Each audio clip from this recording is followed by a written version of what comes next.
Hello, everybody, and welcome to Honor Thy Podcast. This is a new DCTV/Arrowverse focused podcast that we're going to be giving you every single week regarding all of our favorite DC TV shows, such as Supergirl, The Flash, Legends of Tomorrow, Arrow, and maybe Black Lightning as well, if we can chuck it in somewhere. If my friend, who has not yet been introduced, is actually going to watch it. But I am your host, Declan McKinney. You may know me as DCTV Talk, and with me is my good friend, Dan McCants, who you may also know as Mule Kick Media. Hey, I'm the one that's not watched Black Lightning, but it's because my special dodgy website is not online, so I've Yeah, because we're British. We don't have it as easy as everyone else. We've got to break the rules to stay on track. We've got to break the rules to actually stay on the course. To get them views, man. No point. You don't know what it's like. God damn. Unless you want to watch it on Sky 5 weeks later, which I actually did for a while. Honestly, last season when it all started, like Arrow season 5, that season, yeah, I started doing it, and then I eventually I was just getting spoilers all over the place. I was like, I can't do this. I remember this because I kept on asking you what the episode was, and you're just like, oh, I'm 5 episodes behind. you're just going on about episode 5 spoilers. I haven't even seen the premiere yet. I've just seen the start of the season. God, I think in the UK actually, I'm pretty sure Arrow is 2 weeks behind. Because, in the US, it's a week above The Flash. In the UK, they're both the same. So it's 2 weeks. It's on 2 week behind, man. It's crazy. But we're off topic now, as usual. Yeah. So, basically, what the plan is with this podcast is that we're going to go through some brief news that we've been coming out from the Arrowverse over the past week. And then we're going to go through and review each and every single episode that have come out that week. And then we're going to end off the episode with a preview for the next week, and then obviously we'll get the reviews for that week and blah blah blah. So pretty simple. Also, in terms of the name, Honor Thy Podcast, this was literally a thing I came up with right before recording, and I'm very proud of myself in that regard, because we couldn't come up with a name, and then I just kind of thought Honor Thy Father, good motif within Arrow. We both absolutely love Arrow, so there we go. There's the logic behind it. God damn. So anyway, all with that out the way, we can start off with the news, starting with a piece of news that almost made me flip a table when I first read this on Twitter. And that is that Colton Haynes, a.k.a. Roy Harper, a.k.a. Arsenal, will be returning as a series regular, no less, in Arrow Season 7. Boy. Oh, boy. God damn. I mean, can I just preface this by saying that Roy Harper is one of my favorite characters in the history of Arrow. I thought he was so good. So the fact that he's coming back in season 7, I mean, even if they just announced, oh yeah, he's coming back in season 7, I'd be happy. But the fact he's a series regular is like a dream come true for me. Like he's back to that status again. It's pretty good. Are you not enthused? No, I'm really happy for it. I think I'm still in shock though, is the fact that he's a series regular, because I just didn't think he would come back. Because he only just came back from acting, didn't he? He was Teen Wolf, that was his first acting gig he'd done in ages. That and American Horror Story. American Horror Story, yeah. And then he came back to Arrow this season for a couple episodes, which was quite disappointing, to be honest. What? Nah, they were not disappointing. No, because they posed it as the Roy Harper story arc, and it had nothing to do with him. Good point. It had nothing to do with him. It was Thea. Well, episode 15 was revolved around Roy, but he wasn't even in it that much, and he didn't even do much. I was waiting to see some really good Oliver and Roy interactions, season 3 days, but we didn't even get that. They barely spoke. It's just. I mean, I love Colton Haynes, I love Roy, but I will admit his season 6 appearances, for me personally, I found quite disappointing. Nah, I just like 15 because it's got Richard Dragon and he's the best. But in regards to this, it's quite interesting to see, because we don't quite know what this means yet. Because there are rumors out there that Oliver is going to get arrested at the end of this season. Does that mean that Roy's going to take over, which would be a real slap in the face to Diggle? Another person gets to be Green Arrow, but not him. Then we can get another cracking argument with Diggle at the same. Oh my god! Don't get me started on that argument. No. Wouldn't that be so funny if Oliver goes to prison and he gives Roy the mantle and not Diggle? And then we can have another. And then we can have an argument scene with Oliver behind bars and Diggle the other side, and everyone on the security cameras is just and then just slapping at each other. Oh, that'd be hilarious. God damn. And anyway, moving on. The second piece of news, and this is the only other bit of news we've got, it's been actually pretty quiet considering this is the first week. We wanted a bit more than this, but what can we do? This was a bit of a weird leak that came out yesterday, leaked by a good friend. Well, he's not really a friend, but I wish he was. I wish he was. But a big inspiration of mine in this field, as is everyone. Just a big inspiration. You literally copy him. You copy and just a general cool guy overall. My boy Pagey, he leaked. Well, he did a video on the leak about the accelerated man coming back to the Flash in episode 20, which is very exciting. I mean, he showed up in season 3, episode something. Was it the second half of the Gorilla Grodd two-parter? Yeah, something like that. Around so like episode 15, something like that. And he was very cool, but he came in, pretty much no lines of dialogue. He looked very cool and then just ran off and he had purple lightning, which was like a different thing at the time. Until our girl Iris. Oh, no. But anyway, the director of episode 20, he showed about a bunch of pictures on his Instagram of him with basically all the cast members. But there was also a picture with him and the Accelerated Man, which was just, again, we don't know if he's going to be involved. We don't know if it's going to be a cameo. We don't know. Do we even know the actor who actually plays the Accelerated Man? No, because that's the question. That's been a big theory. Who actually is he? Like, obviously, there is a lot of theories. It's Earth 19, Hunter Zolomon, which would be cool. Yeah, that'd be especially because I don't think Teddy Sears is busy anymore because 24 Legacy got canned. So. Yeah, and I don't think he's done anything else since. So I think he's great. So yeah, bring him back and make him Earth 19. Also, why does he have purple lightning? We need that explained. Because he just looks really cool as well in terms of like his suit, like the mask and everything. Yeah, and then because I mean with Iris's purple lightning, they never explained how she got purple lightning from Barry's DNA. Yeah, doesn't make sense. Yeah, but I'm happy for it. I just hope they explain, a bit more about him. We actually get to hear him fucking speak. Would be very nice.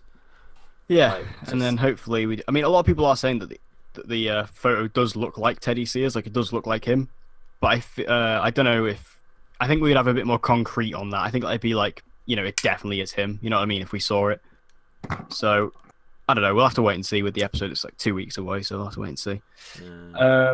So that's the news for this week. We're going to move into the reviews now. So basically, our format for this is going to be we're going to do a review, and then we're going to do a preview for the next week's episode for each of the shows, if that makes sense. You'll get what you mean. You'll get what I mean when we get to it. We'll start off with Supergirl Season 3, which returned after its very long break this season with episode 14, Shot Through the Heart. You almost forgot you were close. I had to look on the Arrowverse wiki page very quickly. Oh my there. God. It's been that long. So there's episode 14, Shot Through the Heart, which is an amazing song. Can I just say? You give love a bad name, love a bit of Bon Jovi. But anyway, what are your general thoughts on this episode? It's pretty meh. All I can really say. Like pretty weak. Yeah, I think a really weak comeback episode. I think this should have been the episode to end on, and then next week's episode, based on the promo, should have been like the return. Because this was just like, it was filler. It was pretty uninteresting for me for the most part, other than some scenes with Win. I just found the episode. It's not an episode I would rewatch at all. Like, it's 100% filler. I mean, I like the fact that it developed Win's character, but yeah, it was just filler at the same time. It's just a poor episode to come back on. Yeah, I also just forgot to quickly read out the synopsis. I'll just do that. When Win's father dies, his estranged mother Mary reappears, trying to reconnect with him and to explain why she abandoned him all those years ago. Win is too embittered with it from his rough childhood to forgive her, but when a copycat Toyman attacks, the two must work together to stop him. Mon-El tells Kara something important about the World Killers, and Alex becomes suspicious of Murn's behavior. Now, that synopsis is very full, and it does give you pretty much all the main plot points of the episode. Yeah. I think that this episode, was a very weak comeback. It just didn't quite have that punch. And like you said, it did feel very filler. Given that this was supposed to be the big return from its hiatus. Like, it's been gone for like nearly 3 months? Something like that? I think I read somewhere it was 8 weeks, but I think it might have been longer. It feels longer than 8 weeks. Yeah, a lot longer. Especially when Legends, because I remember because they said, when Legends is going to take over, and it was like Legends is just going to go to the end, and then Supergirl's going to come back. I was like, that seems like a long time. It feels like a long time. But yeah, I think that I like Win a lot as a character. I always did back in season 1, but I feel like after season 1, his character just hasn't been used at all. Yeah. So I was excited for this in some way, just to try and give him a bit more development, and he does get that. But again, the problem with this episode, it doesn't know what tone it wants to have.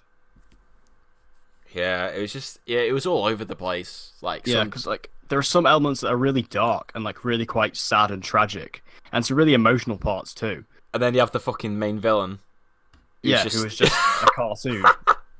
And like they're all in this toy shop, like just like being chased by an animatronic dinosaur and tanks with guns on them. So it's an odd episode. It's really odd. Yeah, I think that although I loved seeing Win getting the development, and I think Jeremy Jordan did a really good job this week with what he was given to work with. Also, shout out to Laurie Metcalf as well, who was brilliant in this. I liked her a lot in this. I thought she was really good. I found her a bit. Nah, I wouldn't say she was bad, but I was very disappointed in it only because when you see Lady Bird and how good she is in that, and then you compare her to this, it's just that they aren't on the same level. I don't know what it was. I mean, yeah, I'll agree with that. I mean, I didn't even like Lady Bird that much. I've been very vocal on this in the past. If you've seen any of my previous podcasts or any of my film reviews, I feel like Lady Bird is very overrated. But my thing that I absolutely did agree with and loved was Laurie Metcalf's performance. I thought she was easily the best part of the film for me, easily. And I think that it's quite big actually to get someone like Laurie Metcalf on a show like this. It's quite a big thing. Well, apparently she came on because I think she said one of her daughters, was a fan. But there is actually a photo of her daughter on set. So damn. Like she was on set for like a day when she was filming. Oh. Just so she could meet the cast, I imagine. Which, I mean, why can't I have that? But you just want to meet Melissa, that's why. Still could happen. It's not gonna happen. She's not coming. coming. She's not coming to about a month. She's not coming to London. She's not coming. Just give up. Shut up. So God damn it. we have. I think that I really like the scenes between Win and his mother. I think like there's especially the scene when when he was describing how he was just abandoned at the police station and everything. Like I was getting quite choked up there. I was like, it's quite bad. It takes more than that to make me cry. Yeah, can I just say full frontal here. This universe makes me cry. I'm just gonna say that right pussy. now. So this was very emotional for me, especially because Win is a character I really like. So yeah, that scene I thought was really good, and again, Jeremy Jordan acted the hell out of it. But that's all that stuff done. I guess we can talk about the villain a little bit, but not even too much, because even the episode doesn't even want to talk about the villain. I mean, this is how bad it is. The episode doesn't even give the villain a name. Yeah, it's just like random, like toy maker copycat. Like that's basically it. Like the episode never categorically states a name for this character. I bet if I looked on IMDb now, it would probably have some random made up name for her. Yeah, or like on the Arrowverse wiki, like just like what even, like because I remember when I did my review for it, I was just like, I mean I don't even know what to call this character because she hasn't got a name. Like it's just pathetic, like how little that they spent on this character. She's literally someone who kind of like she was maintenance at the prison that Toyman was at, and then they kind of connected. It's very Harley Quinn actually. Yeah, in that sense, but nowhere near as good. And then basically she decided, I'm going to carry on and complete his wishes after he died. Just very weak and just didn't, her motivations were shaky at best. Her performance was over the top and cartoonish. It didn't suit the tone of the episode that it was trying to go for. Like, especially with the other storyline, with Alex and, I can't remember his name now. Mern, yeah. That storyline, about, Alzheimer's and dementia, and then you've got this, and then it's just, I feel like that was like a last minute thing, maybe. I don't know, maybe it's just like a last minute decision that they're like, this episode needs levity, let's put this character in and have all this stupid scenarios happen.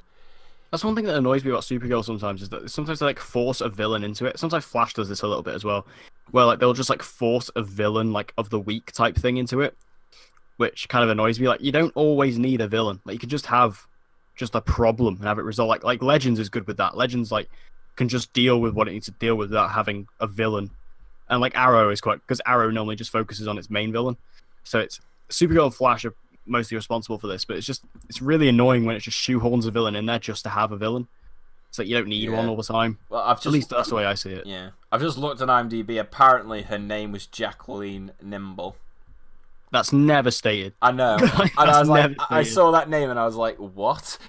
Yeah, that is never stated. God damn. What a great. Or if it is, it just flew over my head, and I've never seen anybody else bring this up either. So, no. Yeah.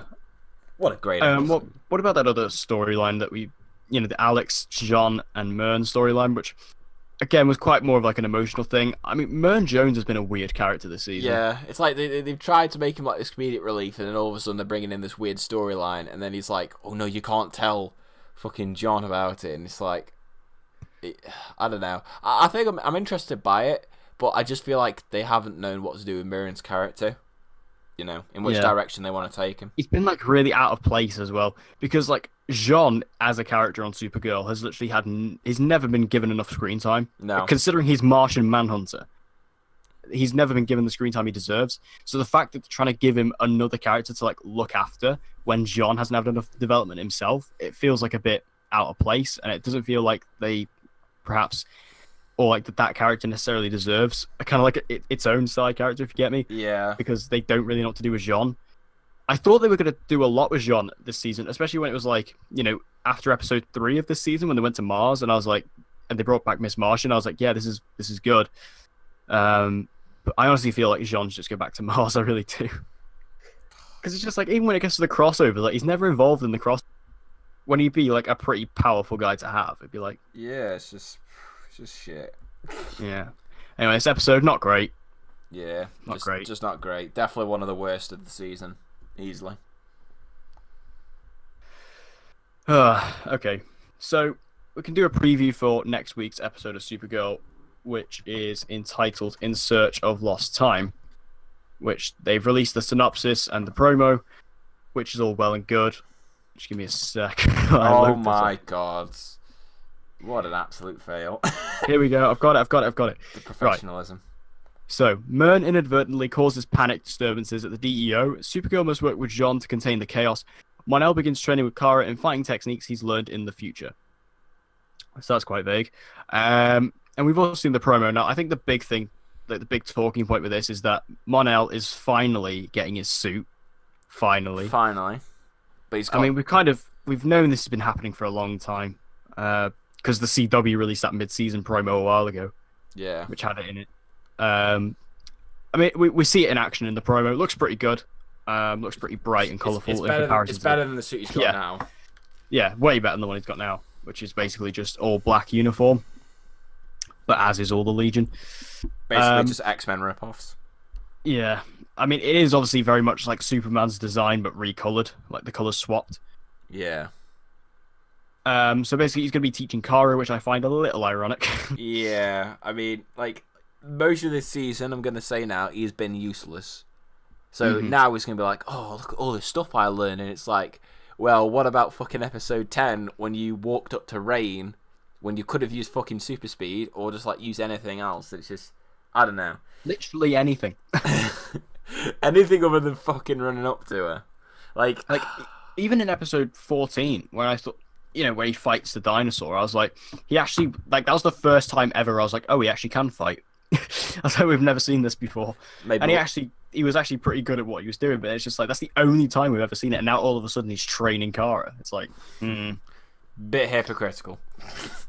Yeah, and I can't help but feel that this is all just a backwards setup for Caramel coming back. Oh, yeah. Clearly. I mean, this whole love triangle thing, I just don't... Yeah. I find it really just no, because I've seen it so many times, especially on the CW. Like, you had it in season 1 of Arrow, you had it in season 1 of Flash. They're trying to do it again here. It's just, no. I don't want it. I hate it. It's boring. It shouldn't be a fucking soap opera. Yeah, I mean, I don't hate Caramel. I think it's fine.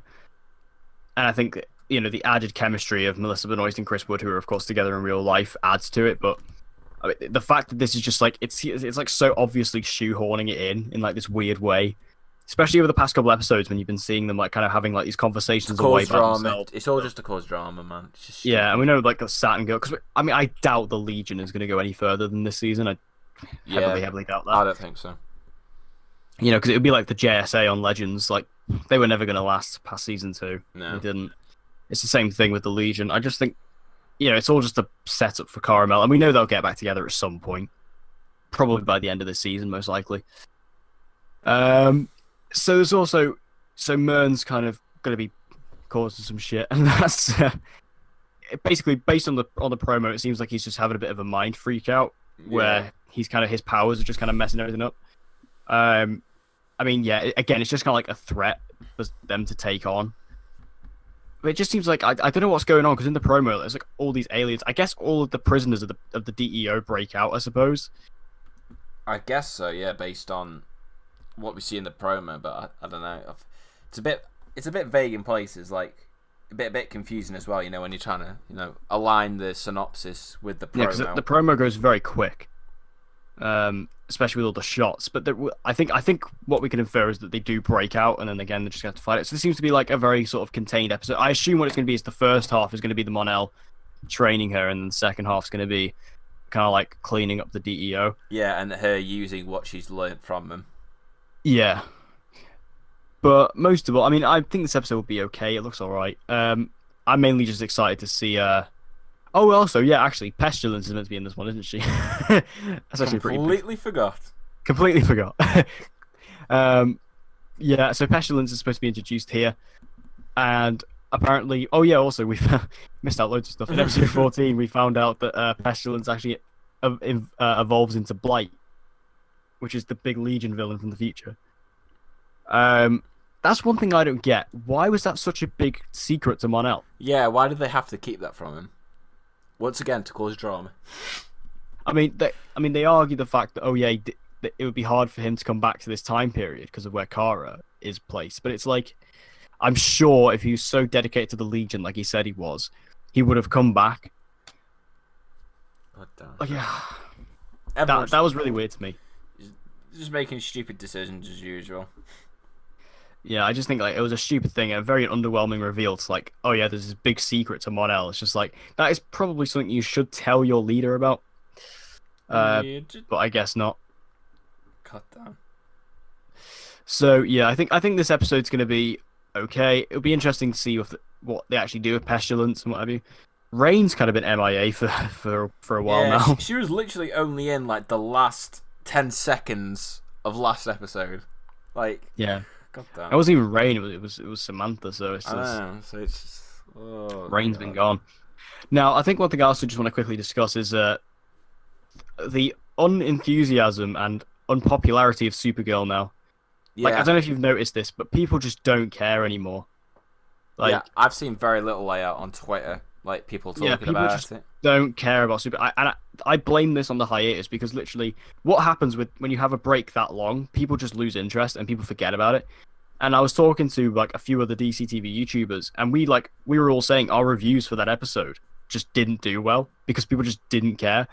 Supergirl's been gone for that long that people I mean, it might start to gain traction again now that it is back, but clearly people just didn't care about that episode and just maybe didn't even know it was there and it was back.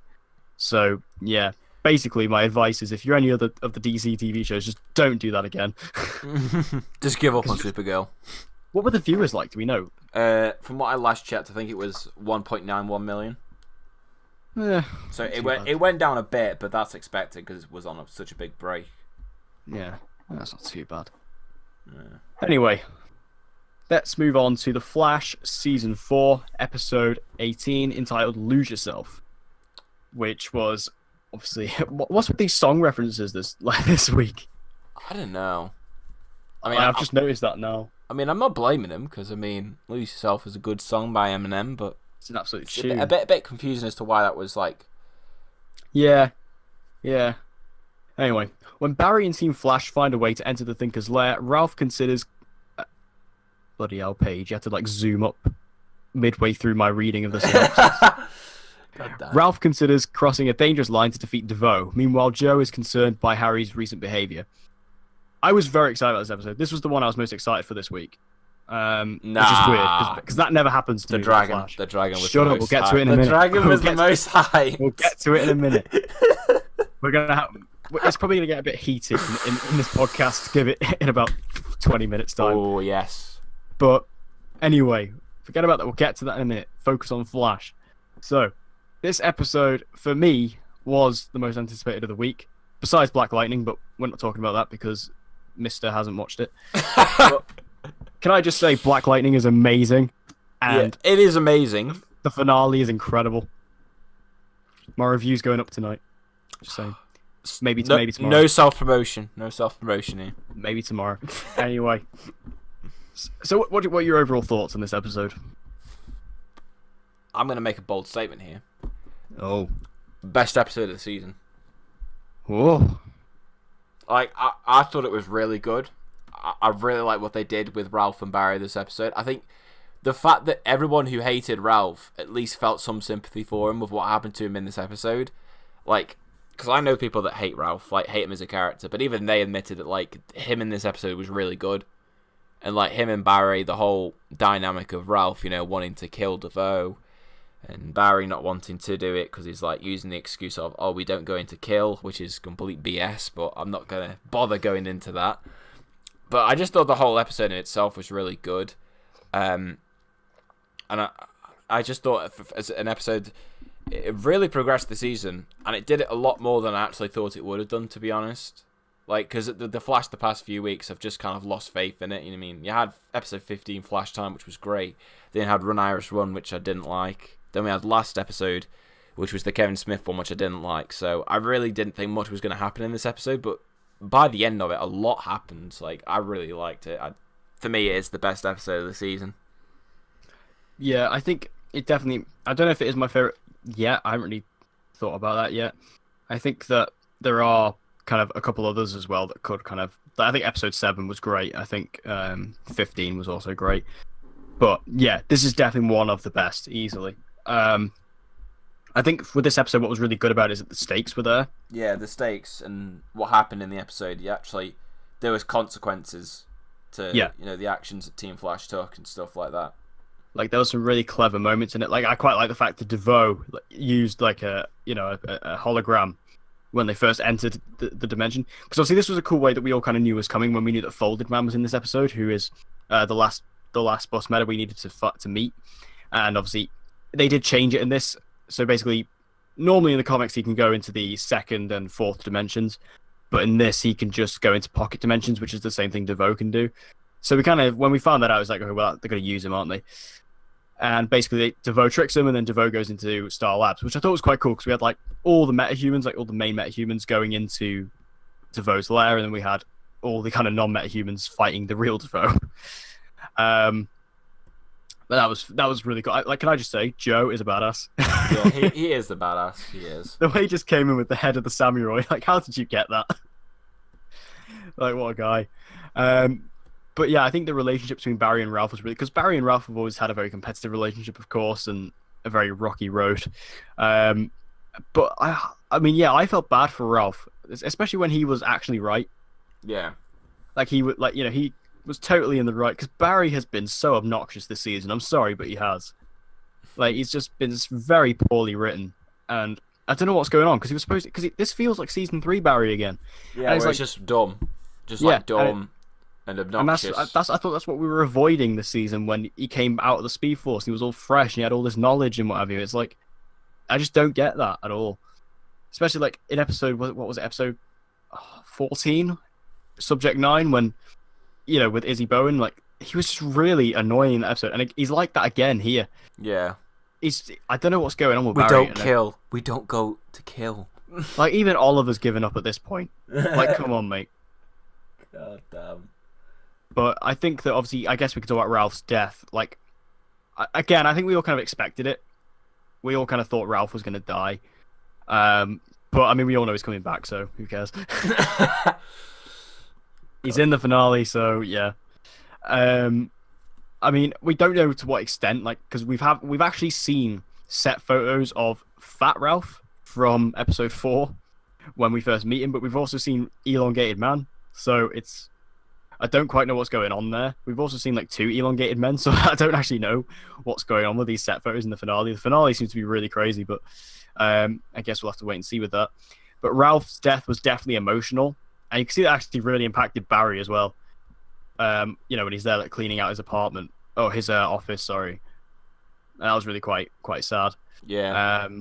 Especially because I like Ralph. I know you did as well. I liked Ralph, yeah. I like Ralph a lot. He was actually one of my favorite things about this season. Because Yeah. episode 4 is actually quite unpopular, I think, but I really like episode 4. Yeah, That's the one that Tom Cavanaugh directed. Yeah. I really like that one. I think it was called the elongated Journey into Night. Yeah. Yeah, that was a really good episode. I enjoyed it a lot, and I like Ralph in that episode. I like his introduction, and he's gone through a really good character arc, like the way he started off, being pretty much a tosser into into the hero that he is now. And he never lost his Ralphisms. He's always been Ralph, but he is actually a decent person now. Especially those that like his relationship kind of with Izzy Bowen was kind of showing that. There was also like, what was the episode when he saved that little girl, didn't he? Or he almost killed her or something. He was like in hospital with that kid. Do you remember? Oh yeah, and he turned his hand into like balloons. Yeah, into like an inflate. Yeah. So like he's gone through a good character arc, and to see him go out this way was definitely quite unfortunate. But I mean, he will be back in the finale, and to be honest, I wouldn't be surprised if he is a series regular for season 5. Yeah, it wouldn't surprise me. Because with the fact that Kieran Lonsdale, it looks like he's not coming back for season 5. So if that's the case, then I imagine Barry needs a sidekick. So that surprised me actually. I really thought Wally West would come back to the Flash. I mean, I'm glad he's not. I'm glad he's on Legends. I think he's a lot better on Legends. I just thought they'd kind of get rid of him because he is quite powerful for Legends, but whatever. I guess they'll just continue to nerf him. So the other sort of thing going on is that Harry is getting a bit addicted to this thinking cap. Yeah, a bit mental. So Joe is kind of noticing this, and he's like, "Yeah, you're kind of addicted to that thing, Harry. You might want to lay off a bit." Now, this has led to many speculation and much theory about what's going on with Harry. Oh, God. I mean, I've made a video on it myself. Is he the Reverse Flash? I mean, I've heard some really cool theories about it. Like, I've actually heard there's a theory I really like that I don't think it's going to happen at all, but I think it's a really cool idea, is that this is actually Earth 2 Eobard Thawne. I thought that was actually a really cool idea. But essentially, it's because he's in the time vault. He's charging the cap where Reverse Flash used to keep his suit. He's like talking to Gideon and everything. It's like people are kind of speculating what's going on with him. What do you think's going on with Harry? No idea. This is the Flash. Anything can happen. That is true. I honestly wouldn't be surprised if it was, but I just think out of a logical sense, I don't think it will happen, but it's the Flash. It does random shit when it feels like it. Yeah, I think that I genuinely think it's just Harry, recognizing the fact to it. Yeah, and he knows, he's a smart guy, Harry, and he knows that he looks, because the last time that Gideon saw Eobard Thawne, he looked like Wells. So it's like he knows, and I think he also knew that Eobard Thawne was, is a very smart person. The fact that he's from the future, but in general, he was a really smart person. So I think he's trying to, in a way, get into his mindset of how smart he is, but maybe that's coming out the wrong way in terms of how he behaves. Yeah, because there's even been a couple instances where they say the Thinker is like Thawne and he thinks like Thawne. Yeah. Which is interesting. There is also theories that he's going to actually become a speedster, which is a stupid theory. That's stupid. And then he'll become the new Reverse Flash for season 5. Remember that? Yeah, it's just no. It's not going to happen. I remember at one point hearing that DeVoe was collecting all these metahumans so he could gather the powers to get Barry's speed. That was the aim.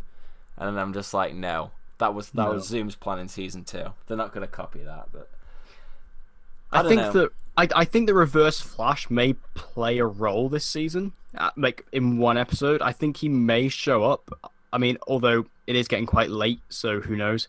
And I think it will be Tom Cavanaugh playing him, because obviously Matt Letch is very busy at the moment. Yeah, he's currently, I think, filming season 3 or 4 of Narcos.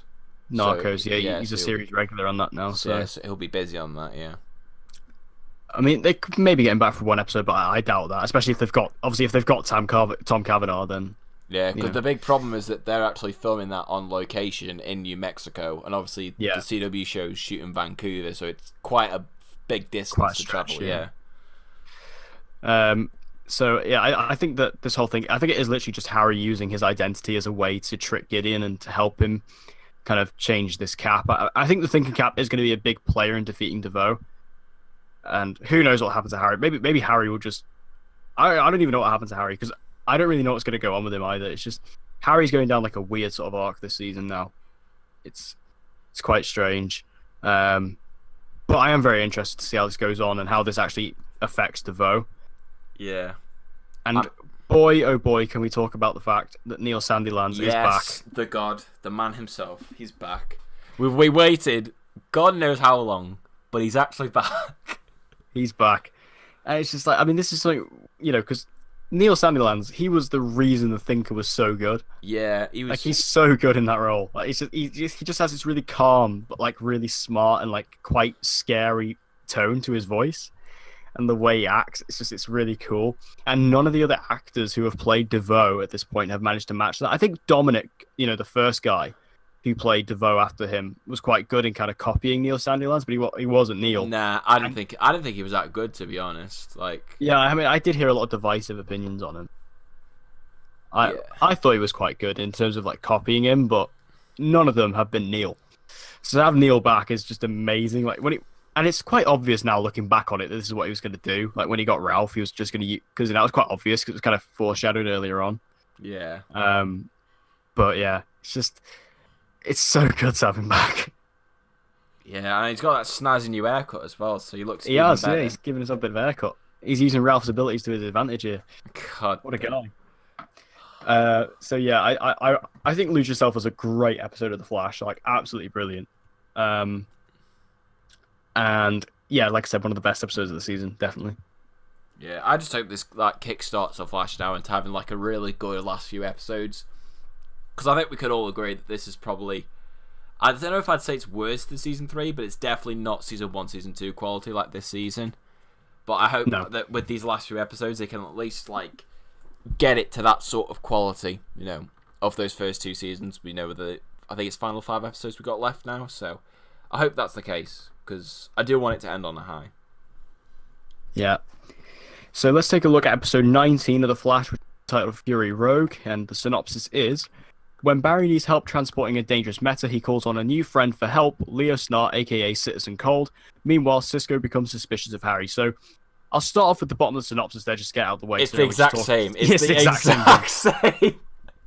So instead of Joe, it's not Cisco. In fact, I'm pretty sure that's the same line. I'm pretty sure it's the exact same sentence. Is it? Oh my god! I bet they like roll a dice as to who is going to be worried about Harry. Who's going to be worried about Harry this week? I'm pretty sure Cisco has already done that as well. I'm pretty sure that he said it like a couple of weeks back. But yeah, I mean, again, we don't need to go on that. We've literally just said that. God damn. But so the dangerous meta is Neil Borman, who was Fallout, who was in episode 10, was it? I believe so. So 10, mid-season premiere. So yeah, that's actually really interesting to bring him back because he's actually the last remaining boss meta. Yeah, like he's the last one. Because all the others are either dead or and then there's Ralph. Yeah, Ralph who's DeVoe. So, yeah. So he's the last one, and he's like the most dangerous one. So it seems like now we know that DeVoe's plan is to kind of just set off a massive nuclear bomb in Central City, which, not gonna lie, slightly underwhelmed. God damn. Like, you think for a very smart guy, you want to do something a bit more in depth than just blow up the city. So I mean, we don't know if that's the full extent of it, but given what he said in the episodes, and given that this is the last boss meta, you can kind of put the pieces together. So anyway, they need to protect this one with all costs, so he brings in Leo Snart, aka Citizen Cold. Yay! Very happy. I really liked him. He was really good in Crisis on Earth X, because this is, of course, the Earth X Captain Cold. Yeah.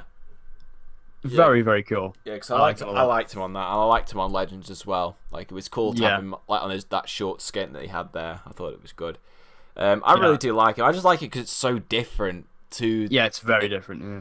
just like with the way the way that obviously he's still got like kind of the same mannerisms, but He's got like the same like swagger and the same kind yeah. of the way he acts, but in terms of its character, it's completely different. Yeah, I really like it. So I'm happy to have him back.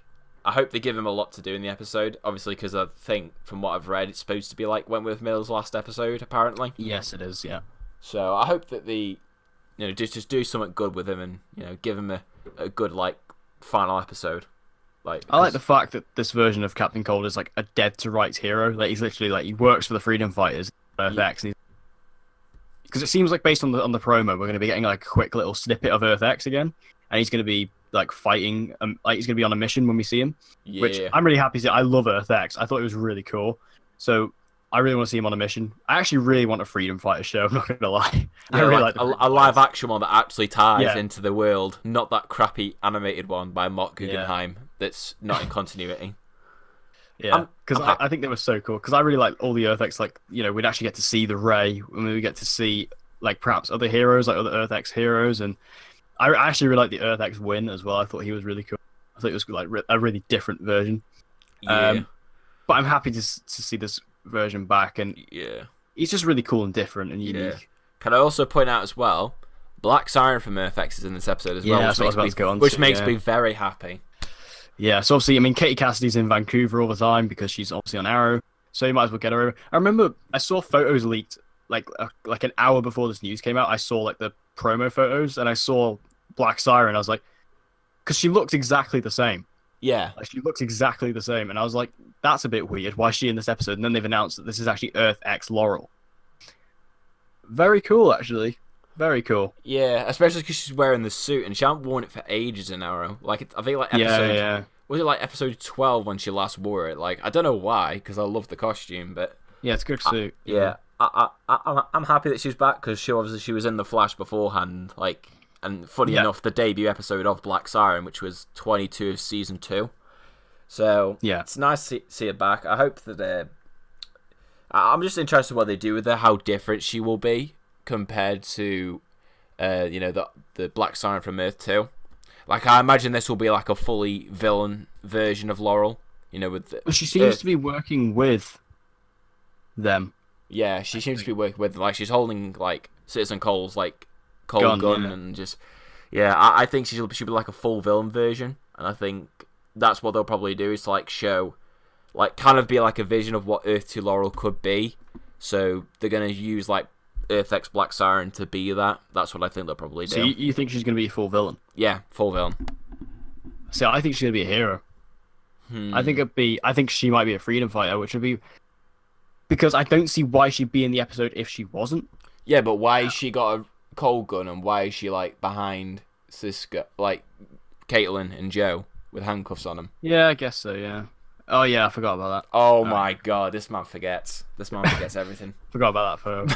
I was just thinking about the one where she has the gun like on Neil Borman. It's interesting though, because we know like a little bit about, because we didn't see Earth X Laurel before. We didn't really hear about her. We heard about Earth X Sarah, who's dead. Yeah, and then because she died. Earth X Quentin, who was an absolute legend. Oh, I love him. Please bring him back. So does this mean that like perhaps Earth X Laurel and Earth X Quentin are like working together? Like, I guess they're all right on their Earth. Maybe Earth X Sarah, like Quentin. I'm pretty sure didn't Earth X Quentin kill Earth X Sarah? Because she was because she was bisexual. She was bisexual. Yeah. God damn. I think that's so funny the fact that he killed his own daughter, especially when like on Earth 1 he just like lost her twice. He's like, nah. And on Earth X, he's like, nah, fuck this, I'll kill her. Yeah, I'll do it myself. God damn it. He was so good in that, though. He was so good. Paul Blackthorne's the best. He really is. He really is. I'm really interested to see what this Earth... I mean, she's called Siren X. That's her name. Yeah. That's her character name. So, yeah.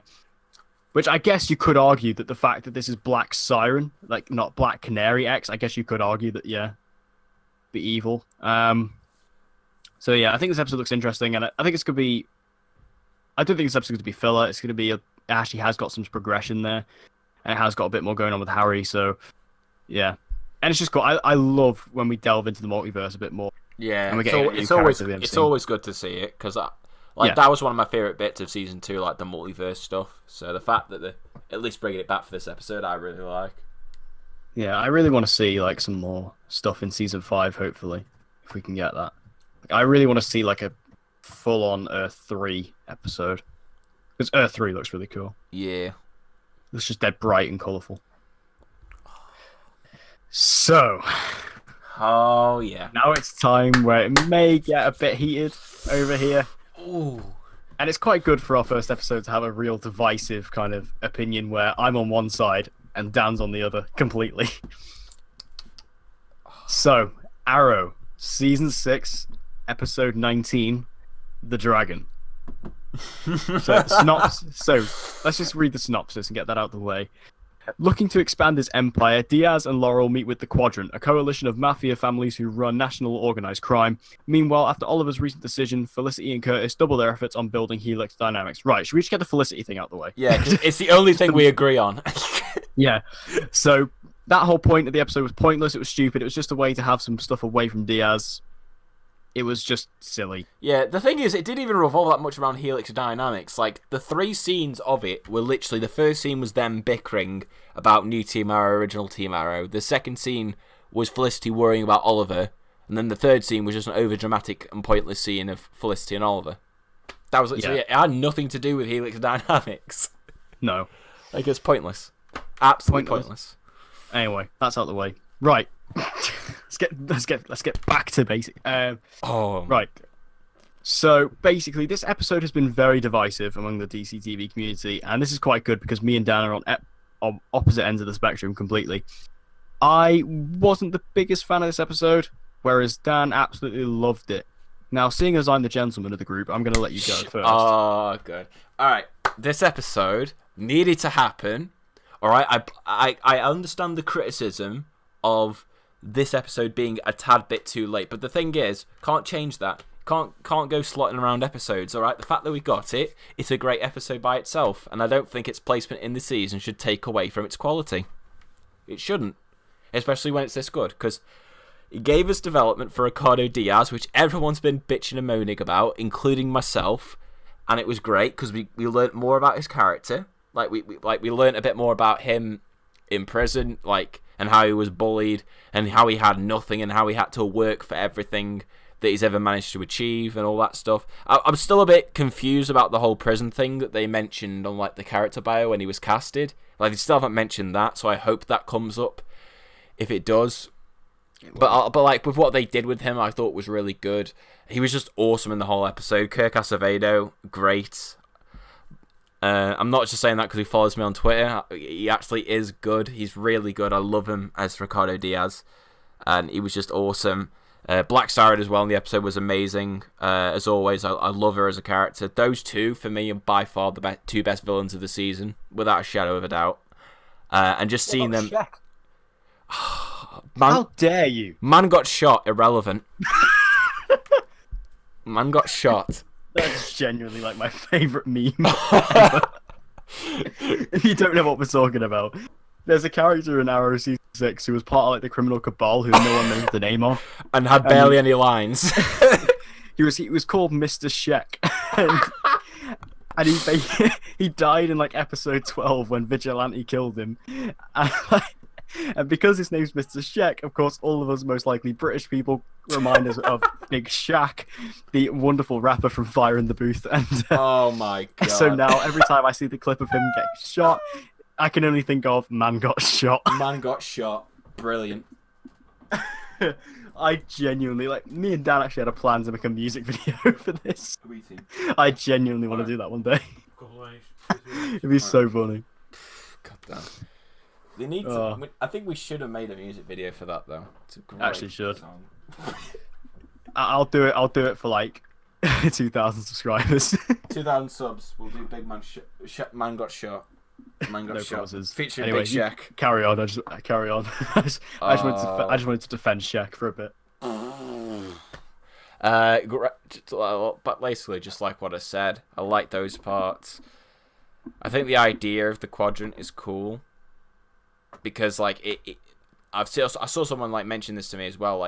They could use that as setup for season 7 because they did mention they run like organized crime all around the US, so like they can use that for season 7, hopefully. So I like that they did that as well. I think just overall, I really enjoyed what they did with like the Diaz and Laurel side of the episode. I just really liked it. I couldn't really pick out anything that I hated, other than like the scene where Diaz broke into the actual quadrant room. Like, why didn't they just shoot him then? That was the only like nitpick I really had. The rest of it I didn't mind. Like, I just thought, this is where you're gonna disagree now with some BS. Right, points. I didn't hate this episode. I didn't. I just think that this episode was very disappointing. Because this was... I mean, yeah, I 100% agree. Ricardo Diaz needed as much development as he could get, and that was great. He definitely got that in this episode. But the only problem I have with that is, this should have been an entire flashback episode. Because we don't know anything about Ricardo Diaz and his backstory. Yes, we got that first scene, and that was great. We need more of that. We need more of his... Because, again, like you said earlier, what about that prison storyline? Where's that gone? And also, is this... Because, in my opinion, this is not the Richard Dragon from the comics, because he's supposed to be a martial artist. We've never heard anything about it. We've seen him fight a couple of guys. But did you not see when he took down those guys? He had this gun close to his chest. That's a martial art move in itself. It's a weapon form of Kali, which is where you use weapons. We haven't seen him fight properly yet. No. Got hints of it when he fought Diggle in episode 13, and then we was doing that Fight Club thing in episode 15. We've had hints of it, but we haven't seen it properly, and I'm still debating whether this is the same character. I genuinely think this is literally just a crime lord. Yeah, but for next episode, based on the promos, he's going to be fighting all of it, yeah. And he's gonna win. And I will eat my words. I will eat my words if that happens. Alright, are you going to do a bet then? Do you want to do a bet then? Now. A bet then? He's going to win. He is a good fighter and he will win. Who's going to win? Yeah. Well, yeah, obviously he's going to win. I mean, it's episode 20. It's not Oliver's going to win and take down Diaz, is it? God damn it. This episode as well, I mean, even though you said, it doesn't matter where it was placed, you can't flick around episode. I tell you, I just want to bring up a point. This should have been episode 14. Episode 14, because in 13, that was when Diaz took over. This should have been 14. Yeah, but the problem was the writers shot themselves in the foot because A, they had Caden James in the first half of the season, and then B, they had all the shit with, with Team Arrow, the whole Civil War aspect, then the Roy stuff. I think the writers wrote themselves in a hole by including all that stuff and not finishing it off in the first half of the season. That's what they should have done. But it's like, I don't necessarily think that the development of Diaz was necessarily an issue. Only because of the fact of when you look at a villain like Prometheus, we didn't get any flashbacks of him at all. We didn't get a single episode that completely centered around him. And yet he's an amazing villain. And yet because we have this one flashback episode and people get pissed off because, it's not in like X point of the season. How is that? Why does that matter? Look at the episode as it is as a whole. Look at the episode as it is by itself. It's not a return from a long break like Supergirl's was. That's why it's significant, because you had to wait such a significant time for that episode. And then at the end of the day, it's filler. This wasn't filler. It developed the story. It developed Ricardo Diaz as a character. Sure, it didn't have as many flashbacks as I would have wanted, but it still developed his character. Like, he came out of this episode knowing far more about his character in one episode than you did in the past 10. Like, I get the point of people not being happy where it was placed, but for me, it's just not a valid enough criticism to go ahead and say, it was an average episode just because of that one reason. I just thought the episode was kind of boring. I think that the whole thing, I don't care about the day in the life of Ricardo Diaz. Like, I don't. I think that this episode was really boring of just him going around to all these different things. Like, I think it was quite ironic, the fact that Black Siren was like, I'm just waiting around. That's what it felt like. I was like, waiting for something to happen. Like, it was just... I think it was just really boring. And yeah, the quadrant was a cool idea. But it's just gangsters again. Like, that's all it is. It's just, And well, yeah, but the thing is, it opened up a larger world. It opened up a larger aspect for, like... And I like the fact we went to Bloodhaven. That was cool. I was a bit... Alright, that's another nitpick. No Nightwing references, I will admit that. Yeah, we should have had a Nightwing reference. Just because it's Bloodhaven. I mean, we've referenced Batman. We can do Nightwing. Or maybe they can't because of Titans.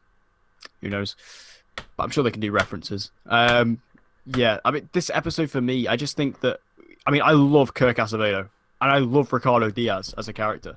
I love him as a villain. I think he's fantastic. I think Kirk Acevedo just nails the role. He's got so much energy and he's so passionate about the role too, which I love. Like if you see him on social media, Yeah. like he's so good about it, and he's just like he seems really proud and happy of his role. And I really like Black Siren too. I really like Katie Cassidy as Black Siren.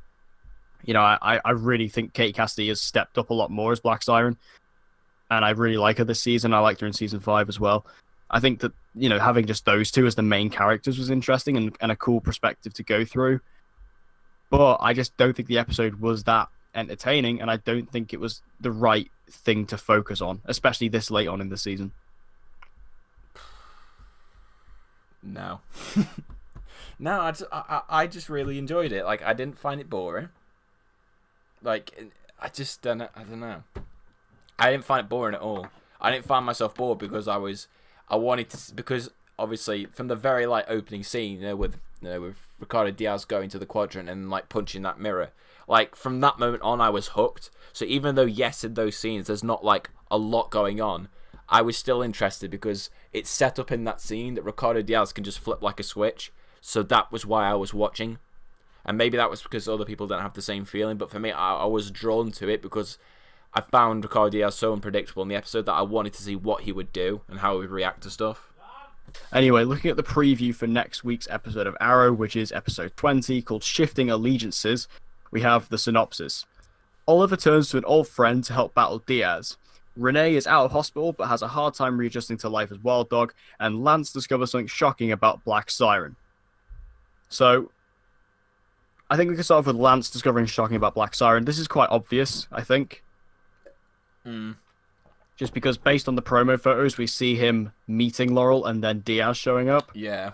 So I think he'll meet Laurel and I think she'll be like trying to, like, I guess still hide the fact she's working with Diaz, and I think Diaz will be like oblivious to this, or like he'll do it on purpose, but he'll just show up.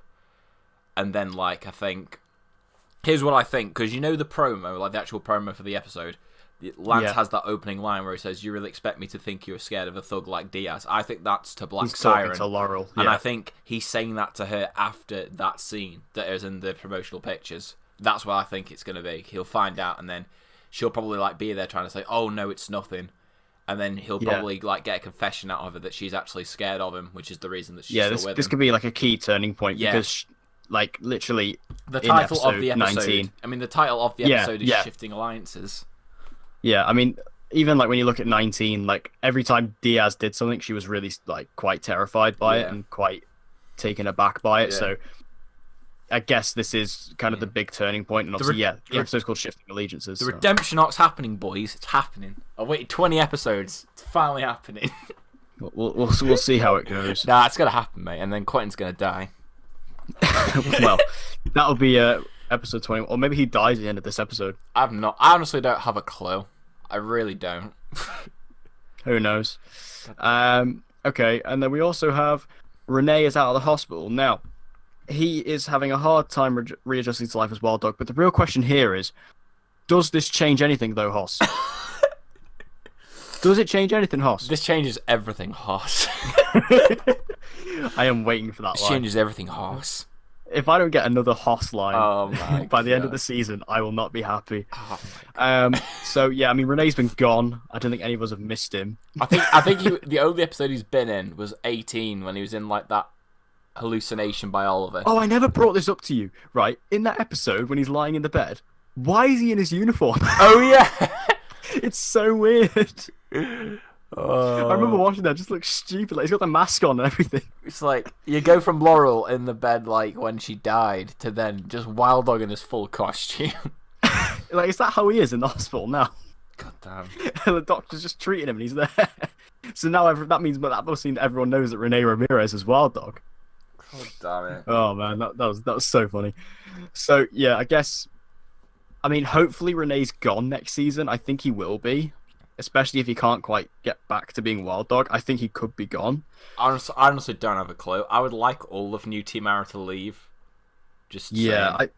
I think, like, especially because a lot of them, they're just so irredeemable at this point, and I can't see Oliver ever letting them back. Yeah. Especially not Renee, and especially not Dinah. No. Those two can go. I'll be And happy. even Curtis, like, I mean, there are kind of speculations that Curtis is a series regular next season, but Yeah. like, wait, is he a series regular this season? I assume he is. He is. He's been a series regular Yeah. since season 5. Since 5, yeah. Because I know that like Dinah and Renee were, but yeah, it's just even Curtis was like, he hacked Diggle's arm. Like, I think they're just all completely irredeemable. Now, I think Diggle does go back to Team Arrow or new Team Arrow. He does go to them. Because we see photos of like him Yeah. in August uniform, like working with them. Yeah, for this episode, so that's going to be interesting that he's now gone to them. But yeah, hopefully this is just kind of like Renee just kind of perhaps getting out of the vigilante game, and then we can just, he can get gone. Now, a more interesting part of the synopsis, Oliver turns to an old friend to help battle Diaz. Now, when I first saw this, I thought, who could this be? But then if you look at the promo photos, it's very obvious. It's Anatoly. It's Anatoly. Especially because Anatoly is now a guest star in this as well. We know he's in the episode. And I guess the criminal cabal has just completely fallen apart at this point. I mean, remember back when, before season 6, they were like, oh, Oliver's going to face a multitude of villains. That only lasted for about 4 episodes. Yeah, where we actually had them. Yeah, it's also, didn't they say that like each member of Team Arrow was going to have their own villain? They didn't really. And then they said that Black Siren would have flashbacks this season that explored her relationship with Earth 2 Oliver. That never happened. Never happened. God damn it. A season built of false promises. Jesus. I know. So yeah, he's going to be talking to Anatoly, and I assume Anatoly's just going to turn against him. I mean, this was only a matter of time. I think Anatoly and Oliver kind of coming back together. Yeah, I think what's going to happen is I think him and Anatoly will work together, and then I think either A, Anatoly will betray Oliver, and then that's how he gets captured by Diaz, and we see that in the promo, or I think Diaz finds out that Anatoly's like turned his back on him, he kills Anatoly, and then locks up Oliver. I think one of those two things will happen. Anatoly death. It wouldn't surprise me, to be perfectly honest, because like I feel like his character hasn't been very useful since season 5. No, like in season 6 they've barely done anything with him. I mean, he's definitely capable of that. I mean, he killed Cade and James, so and I reckon if Ricardo Diaz was kind of the whole person behind the cabal, and he was kind of like the leader, kind of like in Caden James' position, he would have easily killed Vigilante when he found out about him betraying them and all that.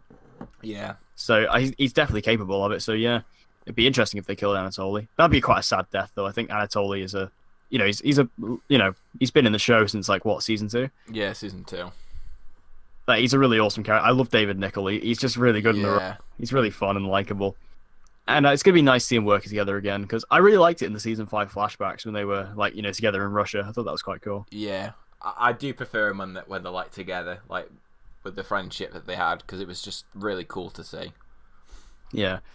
So yeah, I think this episode will be quite cool, and then we are getting the first proper one-on-one fight between Ricardo Diaz and Oliver. I put my money on Diaz. Diaz is winning. Yeah, Diaz is going to beat the because hell out I of him. believe, if I remember correctly, I think Stephen Amell put a picture on Instagram, I think during the filming of the episode, when he was really bloodied. And you can see in the promo, I think it's like the shot where Diaz throws Oliver against a wall, that he's got that same, like, I don't know what you call it, but like a... Say wound. Yeah, same wounds on him. So I reckon that Diaz will beat Oliver. I think. That's what's probably going to happen. And yeah. This episode does give me, well, at least based on the promo, it gives me heavy vibes of 517. Which was the episode Capuchon. Yes, that's the one where Prometheus captured Oliver. Oh, stop reminding me of good episodes of Arrow.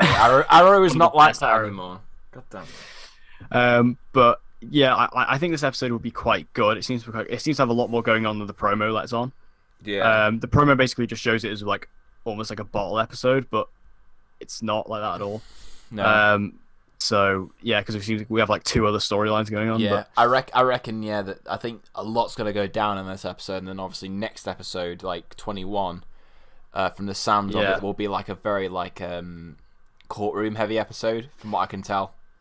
So I think they'll probably get a lot out of the way with this episode. I think it's definitely Tommy's back. Tommy, still don't know how he's coming back, but oh well. Yeah, probably human target, but hey. So yeah, I think this episode will be cool, and I'm definitely interested to see where it all goes down. Yeah, definitely. I'm excited for it. I just want to see Diaz destroy Oliver, and then everyone get mad online because they're like, "How is Diaz such a good fighter?" Well, hopefully we'll get a flashback to explain it. It's still a great episode.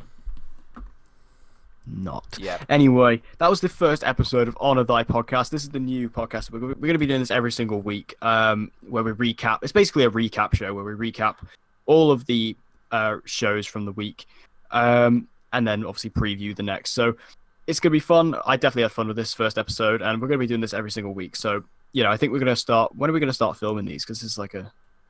I reckon probably same time we're recording it today, because for those of you who don't know, we're recording this on the Sunday.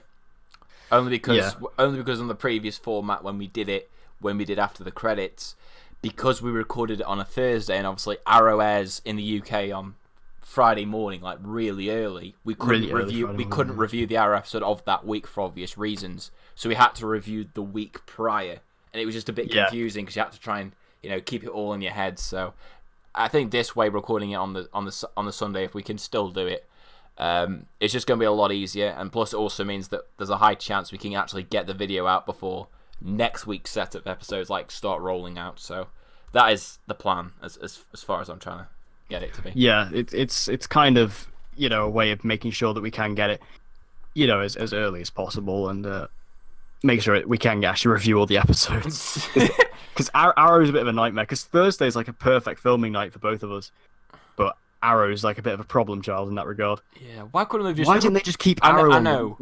keep it on Wednesdays. It's so simple. Put it back to Wednesdays on season 7, not even just for the easiness factor for me, but also just the fact that it will help the show. I'm pretty sure if when I last checked, the Dragon only had 0.9 million live viewers. I told you, season 7 is the last. There is no way this show is getting past season 7. Season 7 is the last. It just is. Oh. But then again, I'm pretty sure Supernatural gets less views, and Supernatural gets 1.7. Oh, well, there you go then. Brilliant. Well, we better start saying goodbye to it. Oh, I've just seen as well, next week's episode of Arrow is written by our friend Wendy Miracle. Oh, Jesus Christ. I wonder how many Olicity scenes we're going to get in the episode. Well, I mean, she doesn't show up in the synopsis, but yeah. Thank God for that. Anyway, so thank you all for listening to this first episode of the podcast. This is very much a trial thing. We're just kind of see how it goes and what sort of the response we get to it. And then if it does well, then obviously we'll try and keep doing more. Like I said, we want to try and aim this and do this every single week. So if you enjoyed it, then give us all the support. Tell us in the comments what you like. See, if you have any segment ideas, you could throw them in there. Any questions, chuck them in there. Just anything you want. Just anything in regards to the podcast, and tell us, what we can do to improve in the future. So, thank you guys for watching. We hope you enjoyed it. I've been Declan. And I've been Dan. And we'll see you guys in the next week's episode of Honor Thy Podcast. See ya. This doesn't change anything, Hoss. God damn.